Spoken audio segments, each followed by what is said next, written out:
Gee, as I was packing to come today,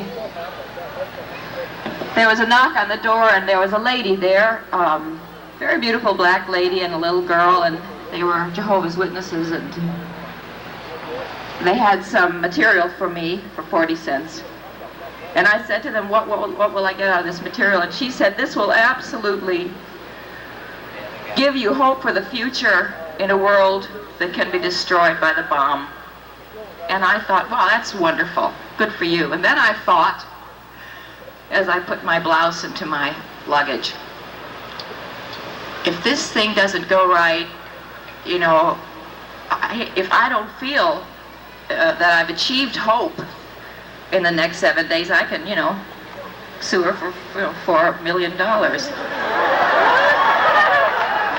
This kind of thing can't happen in this country.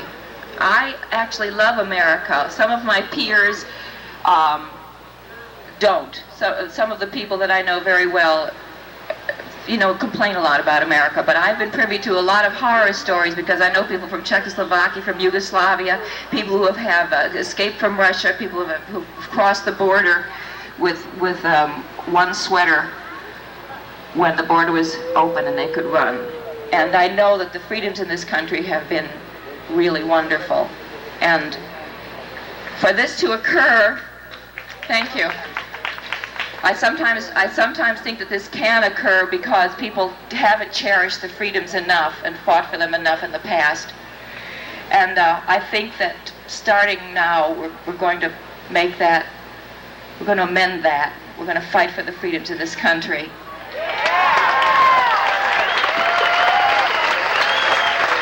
And I think that we have to win. We have to win because, as Reverend Joseph Kalin, not Reverend, I'm sorry, the judge, honorable judge, said that it is a bottomless pit once the state and religion become confused and the state decides whether a yarmulke is okay or whether it's really not such a religious thing. These kind of decisions are made. This confusion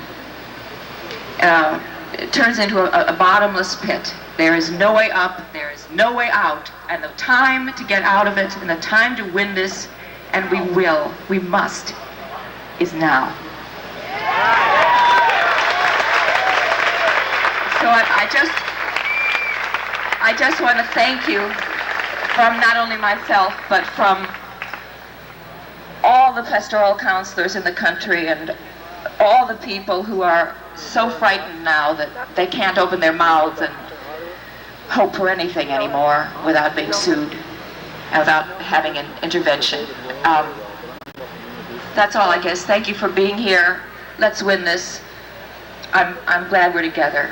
Bye.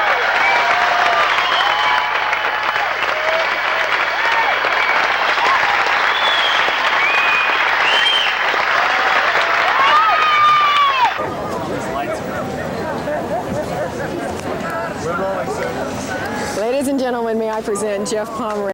Jeff just got off the stage. He has been up for days and days and days here in Portland, Oregon for the Crusade for Religious Freedom. Hi. Hi, it's good to see you, Sue. How you doing? I'm doing terrifically well. So what's happening here? What's happening here is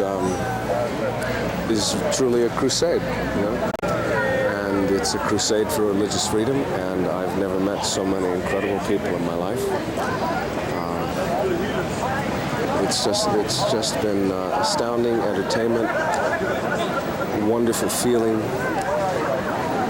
I've gotten to meet some people who have been so completely selfless.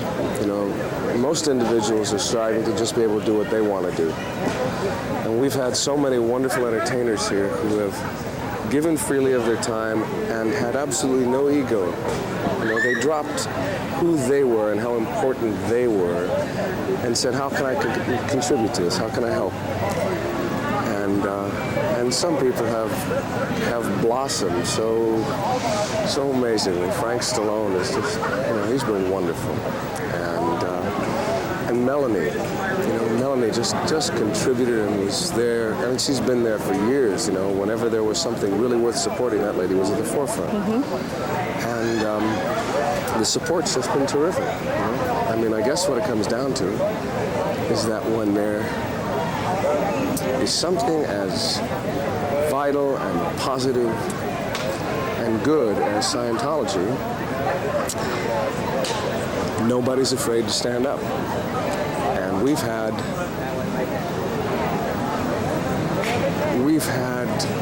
our fundamental right, which is the freedom to believe as we choose, threatened here. And nobody's backing away from standing up and demanding it back. Well, you certainly haven't backed down from it. You have been here right at the front of the parades, on stage, rallying troops. Incredible effort on your part. Well, actually, it hasn't been an effort. It's really been kind of a joy.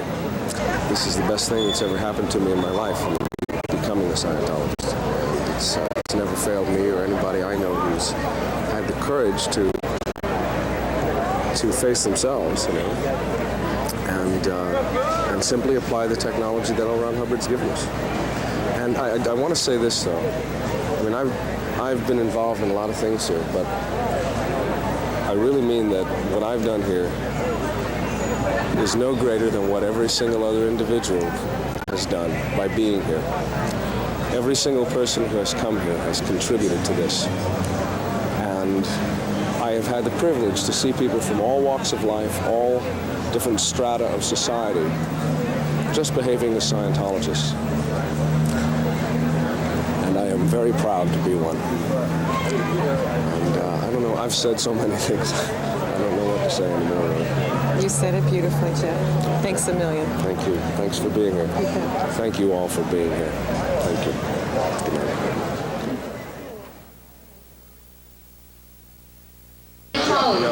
Via the New York Times. In the following 48 hours after the distribution, 300 people walked into the New York organ missions off the street.